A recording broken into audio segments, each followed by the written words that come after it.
how many people need to mark you as spam before you end up going to their spam box? When you send a regular cold email and somebody has no idea who you are, you're naturally at a lower status point because you're asking them. You're coming from below and saying like, hey, will you please book a call with me? Something to that nature. What is this reverse cold email? What does that mean? I would love to tell you that I have AI completely automating everything and I don't need any humans, but I just don't think that anyone is at that point yet. A pretty common response I get when sending a cold email is F you. I don't know if I'm the only one.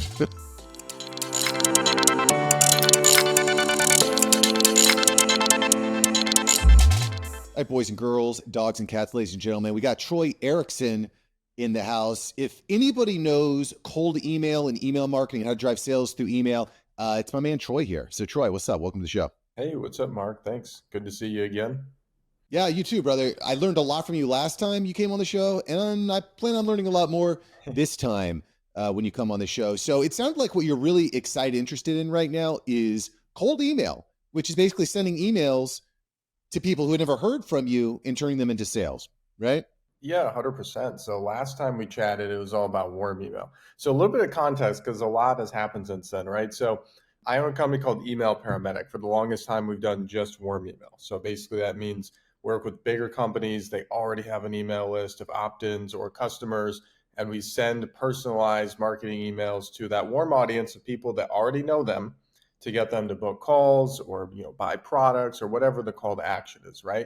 And obviously that's not easy to do, but something that's even harder to do that most people are not good at, that I've found a way to be very good at, is cold email, which is essentially lead generation, right? It's more similar to advertising than it is to warm email. So a little bit of a backstory there is, for the longest time, right, we were doing warm email. By now, we've generated over $200 million just from sending warm emails for all our clients, fixing their deliverability and all that. But I never touched cold email. And I had heard a lot of people, I was talking to somebody on Cole Gordon's team, they're doing over 6 figures a month, literally just from cold email. So I was like, okay, I should probably try this. So I went out and I hired a couple of different agencies that were highly recommended to me for cold email. And combined, I worked with each of them for 7 months and got one book call. So didn't go well. So I was like, all right, I hear that it works for people. I know that it works for people. But I worked with 2 agencies that were supposed to be good and they weren't. So I want to do this my own way, just the entrepreneurial spirit, right? So I created something that I call reverse cold email, if you want to hear about it. Okay, I definitely do. I think what I'm curious about is like, what do you think the mistakes are? Why was it not working? I mean, that's the end of the day. Because I'm starting to get into cold email a bit. Since I'm not going to go in depth to what I'm doing because I got you here, you got the expert here. But I'm curious. Like, what's the mistake? Why wasn't it not working? Do you think? Yeah. So first of all, cold email is just hard, like period. So the biggest reason for that is there's like 3 main things, right? So you have to write the copy is the first thing. So in my opinion, that's the easiest part, but it's still not easy. And the reason is because you're writing a message to somebody who has no idea who you are. So you really have to be convincing and you really have to almost make them feel like they know, like, and trust you, even though they haven't heard of you before. So that's a very deep skill on its own. But the main thing, the second part that makes it even harder, is the list building. So believe it or not, a lot of these like cold email softwares that people use today, they're building lists based off of like industry codes. So I don't know if they taught you this in school, but I remember when I was in like 5th grade, they were talking about NAICS codes and things like that, which is basically like there's a number assigned to every industry. They're very blanketed, they're very generalized. And like a lot of cold email platforms, they use that to build your list for you. So if you said, hey, I wanted to target online business owners, there's not even an option for that. You'd have to target like real life brick and mortar businesses, and it's just very generalized, like construction, for example. It's like, who even knows who's in that pool? It's like you don't even know who you're targeting. So how are you going to write the copy if you don't even know who it's going out to? That's the 2 main things. And then the third, because if it's too broad, it just sounds like spam, right? Yeah. It's got to be very, very specific. Yeah. And then the third piece is the sending. It's just so difficult. It's like every time somebody talks about traditional cold email to me, they typically say that you can send like, 50 cold emails per inbox per day. And then now they say 40, and pretty soon they're going to start saying 30. And it's just so difficult to not go to spam because it's not like Yeah. Google hasn't figured out what you're trying to do. So it's just very challenging. And like people don't know you, they mark you as spam. It's just a complete headache to run cold email. So I think that's why people struggle with it. It's even funny, there's sometimes I'll sign up for people's lists or their email lists or whatever, and then I can't find the emails because they're going to spam, which is kind of another. That's not exactly cold. That's warm. That's me actually, which is kind of funny, right? Because I want to get the email. I'm trying hard to get the email. I'm even giving you my email, and it's already going to spam.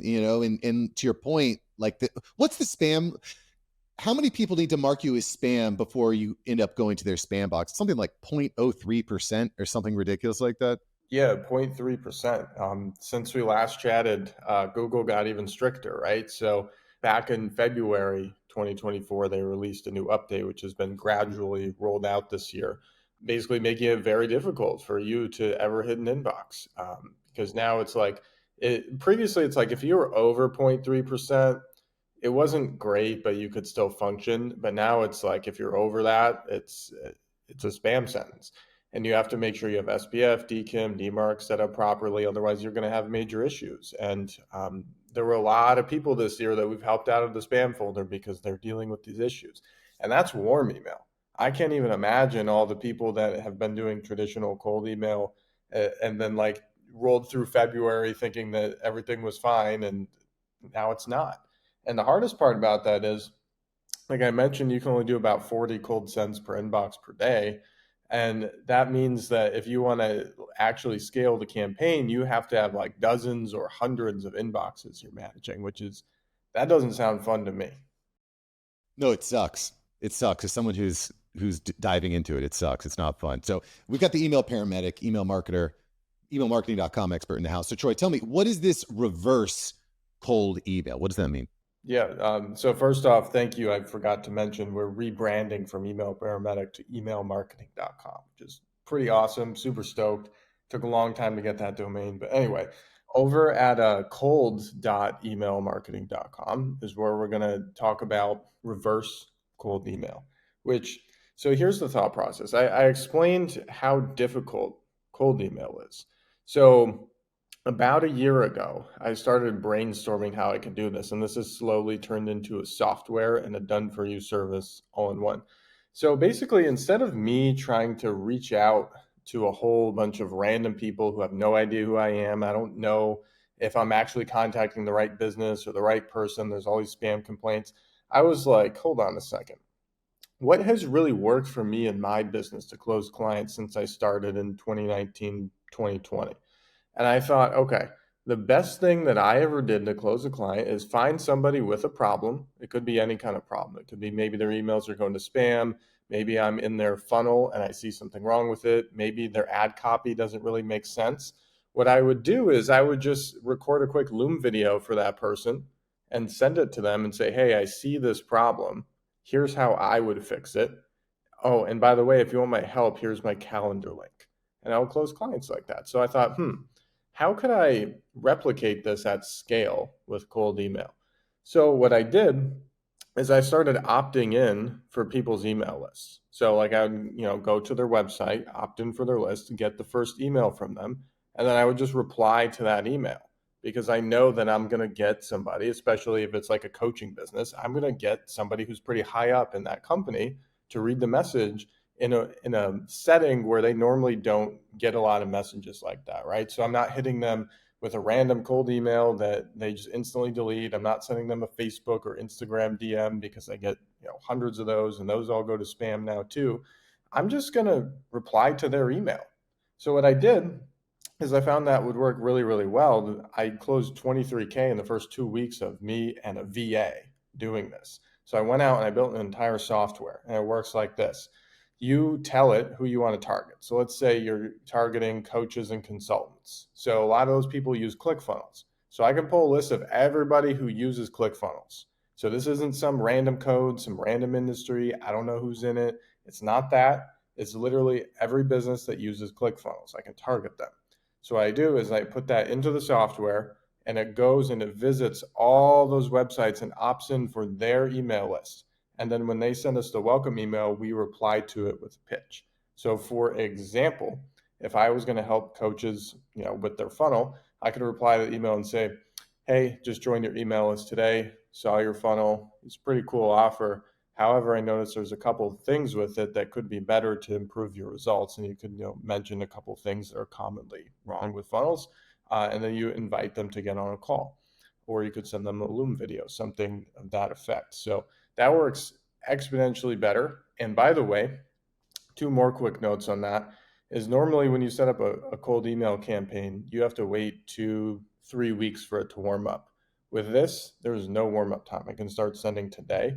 And the other thing is, I don't have to limit myself to 40 emails per inbox. I can send hundreds per day per inbox. So I can get up to about 10,000 sends a month on one inbox, whereas normally that would be like less than 1,000. It's a pretty nice mousetrap, Troy. Yeah. Nice mousetrap. So just to kind of recap that, instead of, well, one of the things I really like about this is you're kind of leading with value by joining their email list. You're not saying, hey, please join my email list. You're saying, hey, I'd like to join your email list. And oh, by the way, I noticed that there might be this problem that I can help you solve. Yeah, absolutely. So it's like that's the other thing too is you're a little bit at a higher status point, right? So when you Yeah. send a regular cold email and somebody has no idea who you are, you're naturally at a lower status point because you're asking them. You're coming from below and saying like, "Hey, will you please book a call with me?" or something to that nature. But with this, you're still lower than them because it's their business, but it's more evened out where you're joining their list and they're appreciative that you're on their email list and you care and you're paying attention to their world and you're just bringing up an idea, a suggestion, something you've noticed that you might be able to help them with. It's actually really smart. And I'm kind of curious what kind of responses you get back, because a pretty common response I get when sending a cold email is F you. I don't know. I don't Yeah, know if I I'm the mean, only one. of course, you still get a few of those. Don't get me wrong. That's just human nature. Unfortunately, you're not going to be able to change that. You could literally message somebody on any platform. You can make it about a puppy charity. People will still do that to you. It's just how it is. But yeah, as far as the responses go, I mean, overwhelmingly positive compared to traditional cold email. So I'm super pumped about it. Yeah, super slick. So you sign up for their email list using your tool. What's the name of your tool? Right now, I just call it reverse cold email because technically I'm not sending any cold emails. I'm just replying to the emails you send me. So I'm kind Yeah. of like flipped it on its head. I already have an offer that was called the anti promo tab code. So I was like, I don't want to use anti again. So I'm just going to say reverse cold email.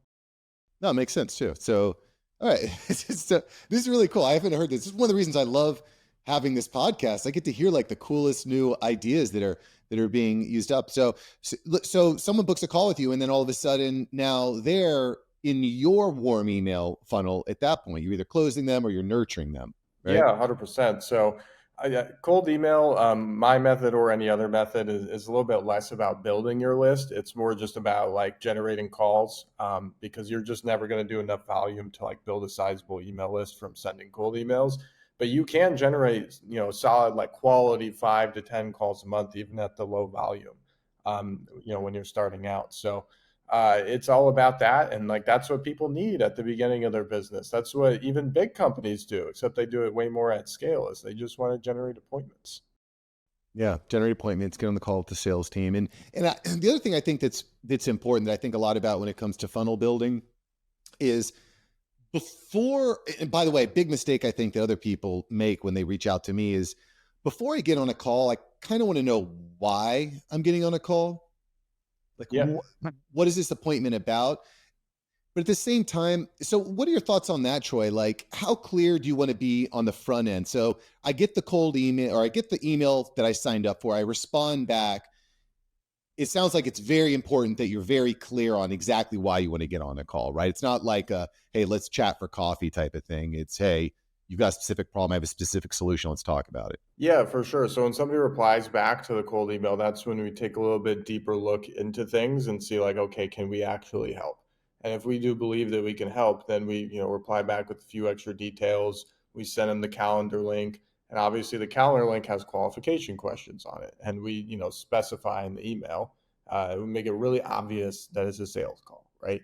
And especially if you have like a pay for results model, that works really well because you can say like, hey, I don't charge anything up front. I don't charge any retainers. I don't have any setup fees.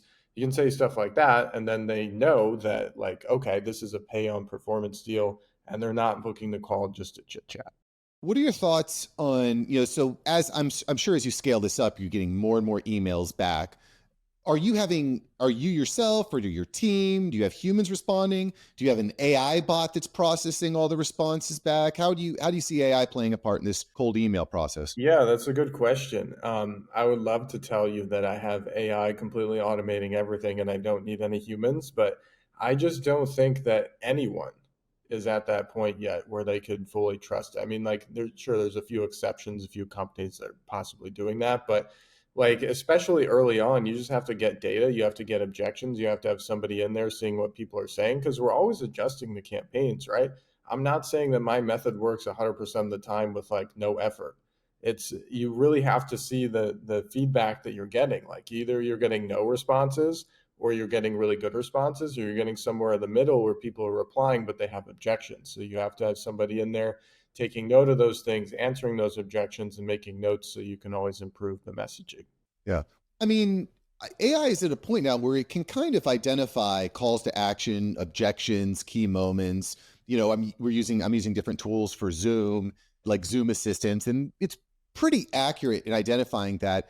To me, the part where AI falls a little bit short when it comes to these chatbots is it's very mechanical. It's sometimes kind of annoying. It doesn't really understand the nuance in conversation, Right. right? I mean, it can be good at like, I don't know, maybe it depends on like the complexity of the service that you're offering, or maybe it depends on how clear you are on the FAQs that you're getting. But I was playing with a bot. I'm not going to put him on blast the other day, but I was looking at this bot. I joined a webinar where I was kind of learning about it, seeing how it would operate, and I wasn't getting responses in the chat. Right, I was asking the chat, they were just too busy, they weren't responding. So I went to their website. I started engaging with their chat bot there, and it actually did an awesome job of answering all the questions that I asked. But every time it would answer the question, it would say, "Can I have your email?" And it was like, bro, Yeah, you're yeah. being pretty pushy here, you know? Stuff like that will happen. I've played around with this, and like you said, it can put out some good answers, but I'm gonna be honest, like, and I would challenge anybody, like, who do you think is gonna perform better? So an AI that can, obviously respond fast and kind of, get the general answers to people's questions. But what happens when somebody asks a very specific question and you haven't put that training yet into the AI? Like, who's gonna handle that better, the AI or human who like works directly with you in your office? It's Yeah. just to me, it's a no-brainer for now, and maybe at some point in the future. But also, it's really interesting just in general with AI. It's like it came out and everybody's raving about it, and people still do. But there's also a large piece of the market that hates AI, which is really interesting to me. So I'm curious how that will change over the next several years. Well, I think there's this hype cycle that happens naturally when an exciting new thing comes out where it gets super exciting. Everyone loves it. Everyone's excited about it. Then there's a lull because there's problems. It doesn't meet the expectations. And then it's going to kind of even out into a place. I mean, I'm extremely bullish on AI long term and quite frankly, even short term. But there's just certain things I think people are using it for where it doesn't quite meet the mark, kind of like we've been talking Yeah, about. believe me, I'm bullish on AI as well. It's just like there's so many more applications for AI outside of copywriting and like Right. chatting with humans. Like that part I think needs a lot more time. But yeah, I use AI every day in other capacities to like help me get answers to my questions faster and like how to do things on the internet or how to solve specific problems. But it doesn't really involve like chatting with other people and me hoping that it's going to give all the right answers. Sure. I'm curious, when you're designing your emails, do you prefer writing long storytelling type of emails or do you like short, concise, to the point type of emails? I mean, I'm not against longer emails for sure. It just depends like what's the shortest I can make it where somebody has all the context that they need and I don't really have any fluff in there. And a lot of people will hear that and they'll think like, oh, make it as short as possible. And they'll be very transactional. It just feels like not personalized. I'm not saying to do that. It's just like I read a lot of emails that people write, and there's a lot of things that they put in there. And it's like, that didn't really serve a purpose, that line that you Ugh. wrote there. So if you can remove all those things and you can still feel personal, and it still, gets all the information that the person needs to read before booking a call or before buying, then you've done your job. I think Stephen King said good writing is writing something, cutting it in half, then cutting it in half again, which is a good way of thinking about it. Because, like to your point, some of the emails that I get are just a huge wall of text, and it just doesn't make sense to even read it. Do you use AI to kind of like write the baseline? Do you use AI to kind of like write the format of what your email structures are going to look like, and then you clean it up, or are you just like, you know what, I'm the genius, I got this, and just do it all yourself? Yeah, so a lot of times, here's the thing too. When you have a good email list manager, and we're kind of talking about warm email again, is there's always like new ideas that are happening, right? So a lot of the stuff is very like human generated. So for me, for example, I would say probably like 20% of the emails that I write are just complete like, what would happen if I tried this? Or I've done this before, but I never tried this angle on it. So a lot of times I just write from the hip about that. Like obviously I have formats and things that, templates like in my head that have worked previously. So I have that knowledge to look back on. But yeah, sometimes I'll ask AI questions. And then on occasion, if I'm writing like affiliate swipes or something and I just can't think of an angle for the last one, I'll ask it and it'll come up with it. So yeah, there's applications for it. Typically, a little bit of idea generation, but there's very few emails that me and my team write that are 100% AI. Yeah. So you kind of use it to like break the writer's block on Yeah, yeah, occasion. Yeah. it's that's kind of what I see it being good for right now. So to recap that, it's like where I draw the line is if I allow the AI to talk to other people, whether it's email or chatbot or whatever. There's even some people doing it on the phone now. I called Geico one time last year, and I know I was talking to an AI person, so they're probably really advanced. But I personally draw the line if it's talking to people outside my business that are potential leads. I'm not going to use AI for that, Ugh. or for our clients. But if I'm just brainstorming and troubleshooting and trying to figure out how to do something, I'll use it internally. And our processes and systems are always getting better, but that's where I stand right now.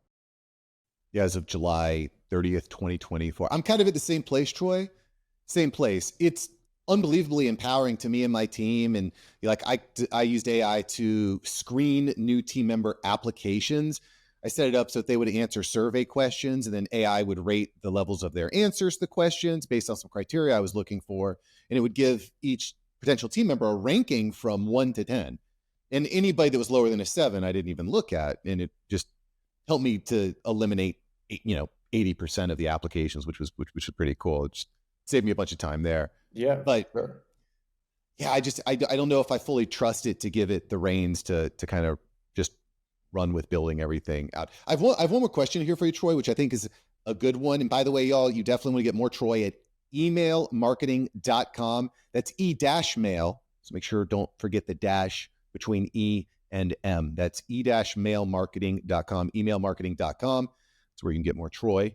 It's where you can get this whole reverse cold email system. I have one more selfish question for you because it's my show. I get to ask selfish questions. But I have a client that we send out a good amount of email for, and we've got an open rate that's like 45 to 50%. So I would say that's good, right? It's good. Yeah. Yep. Troy's like, yeah, if it's under 80%, that's crap. We're like around 45% open rate, which I think is solid. But the click through rates are so low. The click through rates are like below 1%. What can we do? And I know this is kind of a loaded question, but what can we do to increase the click through rates on those emails? Yeah, so a couple points on that. So your open rates aren't actually 45 to 50%. Like it's a good number, but ever since iOS 15 came out, like with, open rate tracking, those are always very inflated because the way that open rates have always been tracked, is there's this little teeny tiny image in every email you send from your ESP or your CRM. And in the past, people would open the email, which triggers that image to load, and that's how they know that people opened it. It's never been 100% accurate because there's been some companies that block that pixel from working, but Apple is the biggest one. So basically now they preload that. So as soon as the email lands in the iPhone inbox, it loads that image. So it tells you that the email is opened, whether or not the person actually did open the email. So it's people now think, some people, I tell you, they think they're getting 60-70% open rates. And when just a couple of years ago, people were talking about how email's dead and nobody opens more than 10 to 20% of the time. And it's crazy. But so that's why you're seeing lower clicks, for one.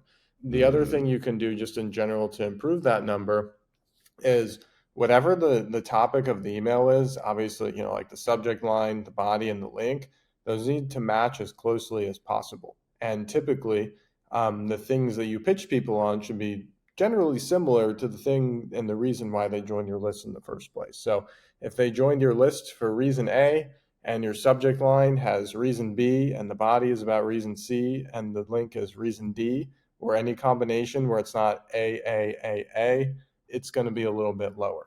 Also, if you write longer emails, it's going to tend to be a little bit lower as well, just because you're getting less clicks. They may be more qualified, but those are some reasons why click rate can be low. Interesting. Really good. I mean, it's the same concept behind what we do on YouTube, right?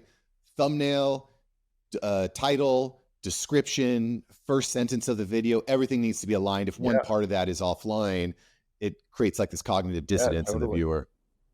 Yeah. Super good. Well, Troy, thanks for being so gracious with your advice. Where is the best place for us to find you? Where can we get this reverse email system? Super slick. Yeah, so you can go to cold.emailmarketing.com. That's the best way to do it. Other places, I'm pretty active on Facebook if you just search my name, or obviously I give you my website so you can join my email list, which is where I'm most active. It's a good one. I actually steal some of your ideas and formats too. All So right, cool. I appreciate that. Many good deal, copywriters Troy. get severely offended by that, but I do not. That's, well, I even bought. You have a lead magnet. I bought the emails from you, so I would Perfect, expect it.